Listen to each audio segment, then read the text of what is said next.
নমস্কাৰ ছাত্ৰ ছাত্ৰীসকল, আশা কৰোঁ তোমালোক সকলোৰে ভাল।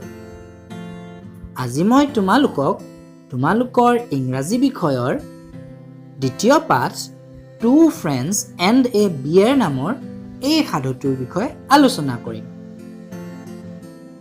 এই সাধুটোলৈ যোৱাৰ আগতে তোমালোকে এই পাঠটোৰ আৰম্ভণিতে দিয়া এই ছবিকেইখনলৈ মন কৰাচোন। প্ৰথম ছবিখনত আছে এ ৰেবিট নিবলছ কেৰটছ, অৰ্থাৎ আমাক কৈছে এটা শহাই গাজৰ অলপ অলপকৈ কামুৰি খাইছে। দ্বিতীয় ছবিখনত কৈছে এ বিয়েৰ স্নিপছ এট হাৰ ফুড, অৰ্থাৎ কৈছে এজনী ভালুকে তাইৰ খাদ্য শুঙিছে। তৃতীয় ছবিখনত কৈছে এ স্পেৰো পিক্স এট গ্ৰেইন, অৰ্থাৎ এজনী ঘৰচিৰিকাই শস্যবোৰ খুটি খুটি খাইছে। চতুৰ্থখনত কৈছে এ কেট লিক্স হাৰ পজ, অৰ্থাৎ এজনী মেকুৰীয়ে নিজৰ সাঁতোৰাখন চেলেকিছে। পিছৰখনত কৈছে a cow chews its food, অৰ্থাৎ এজনী গৰুৱে নিজৰ খাদ্য চুবাইছে।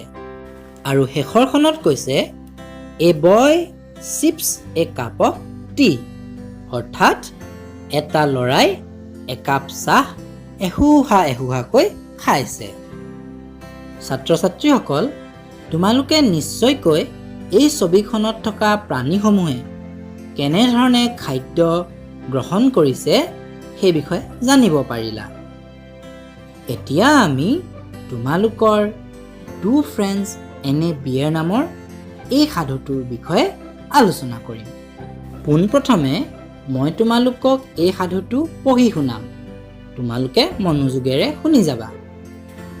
Two friends and a bear. Anup and Tippin were friends. One morning, they had to go to a village, but they had to cross a big forest on their way. The forest was full of wild animals. I am afraid of wild animals, said Anup. Don't be afraid. If you are in danger, I will help you. I promise, said Tippin. Anup was very happy to hear what Tippin said. What a good friend you are, he said. Suddenly, a big black bear came out of the forest. Anup and Tippin were frightened.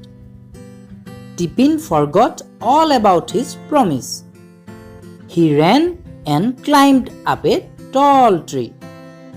Anup did not know how to climb a tree, but he remembered what his parents had said to him.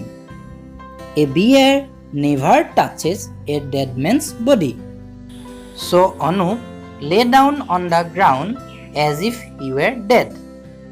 The bear came to Anup and sniffed at him. The bear thought that Anup was dead, so it slowly moved away and disappeared into the forest. Tippin now climbed down the tree. He wanted to know what the bear did to Anup. He said, "What did the bear do? Did the bear tell you something?" Anup replied, "The bear told me, never trust someone who does not help you." ছাত্ৰ ছাত্ৰীসকল, এইটোৱে আছিল তোমালোকৰ two friends and a bear নামৰ সাধুটো। এতিয়া মই তোমালোকক অসমীয়া ভাঙনিৰ সহায়েৰে এই সাধুটো বুজাবলৈ চেষ্টা কৰিম, তোমালোকে মনোযোগেৰে শুনি যাবা। Two friends and a bear. দুজন বন্ধু আৰু এটা ভালুক। Anup and Tipin were friends. অনুপ আৰু টিপিন দুয়ো বন্ধু আছিল। One morning, they had to go to a village. এদিন ৰাতিপুৱা সিহঁতে এখন গাঁৱলৈ যাব ওলাইছিল। But they had to cross a big forest on their way. কিন্তু সিহঁতে বাটত এখন ডাঙৰ হাবি পাৰ হৈ যাব লগা হৈছিল। The forest was full of wild animals. হাবিখনত বনৰীয়া জন্তু ভৰি আছিল। I am afraid of wild animals, said Anup. অনুপে ক'লে, মোৰ বনৰীয়া জন্তুলৈ বৰ ভয় লাগে। Don't be afraid. If you are in danger, I will help you. I promise, said Tippin. টিপিনে ক'লে, ভয় নকৰিবা। যদি তুমি বিপদত পৰা তেনেহ'লে মই তোমাক সহায় কৰিম। মই প্ৰতিশ্ৰুতি দিলোঁ। Anup was very happy to hear what Tippin said. অনুপে টিপিনৰ কথা শুনি বৰ আনন্দিত হ'ল। What a good friend you are, he said. সি ক'লে, তুমি এজন বৰ ভাল বন্ধু। Suddenly, a big black bear came out of the forest. হঠাৎ এটা ডাঙৰ ক'লা ভালুক হাবিৰ পৰা ওলাই আহিল। Anup and Tippin were frightened. Anup আৰু টিপিনৰ ভয় লাগিছিল। Tippin forgot all about his promise. He ran and climbed up a tall tree. টিপিনে তাৰ সকলো প্ৰতিশ্ৰুতি পাহৰিলে আৰু সি দৌৰ মাৰি গৈ এজোপা ওখ গছত বগাই উঠিল। Anup did not know how to climb a tree. অনুপে কেনেকৈ গছ বগাব লাগে নাজানে। But he remembered what his parents had said to him. কিন্তু সি তাৰ মাক দেউতাকে কোৱা কথাষাৰ মনত আছিল। A bear never touches a dead man's body. এটা ভালুকে কেতিয়াও এজন মৰা মানুহক স্পৰ্শ নকৰে। So Anup lay down on the ground as if he were dead. সেয়ে অনুপে এজন মৰা মানুহৰ নিচিনাকৈ ভাও ধৰি মাটিত শুই দিলে। The bear came to Anup and sniffed at him. ভালুকটোৱে অনুপৰ ওচৰলৈ আহি শুঙিলে। The bear thought that Anup was dead. ভালুকটোৱে ভাবিলে যে অনুপ মৰিল। So it slowly moved away and disappeared into the forest. গতিকে সি লাহেকৈ অনুপৰ ওচৰৰ পৰা আঁতৰিল আৰু হাবিৰ মাজলৈ গুচি গ'ল।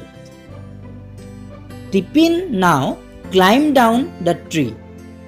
টিপিনে এতিয়া গছৰ পৰা তললৈ নামি আহিল। He wanted to know what the bear did to Anup. সি জানিব বিচাৰিলে ভালুকটোৱে অনুপক কি কৰিলে। He said, what did the bear do? Did the bear tell you something? সি অনুপক সুধিলে ভালুকটোৱে কি কৰিলে, নে ভালুকটোৱে তোমাক কিবা কৈ গ'ল। Anup replied, the bear told me never trust someone who does not help you.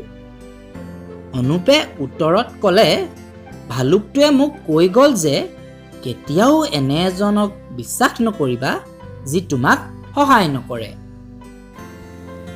মৰমৰ ছাত্ৰ ছাত্ৰীসকল, এইটোৱে আছিল তোমালোকৰ two friends and a bear নামৰ সাধুটো।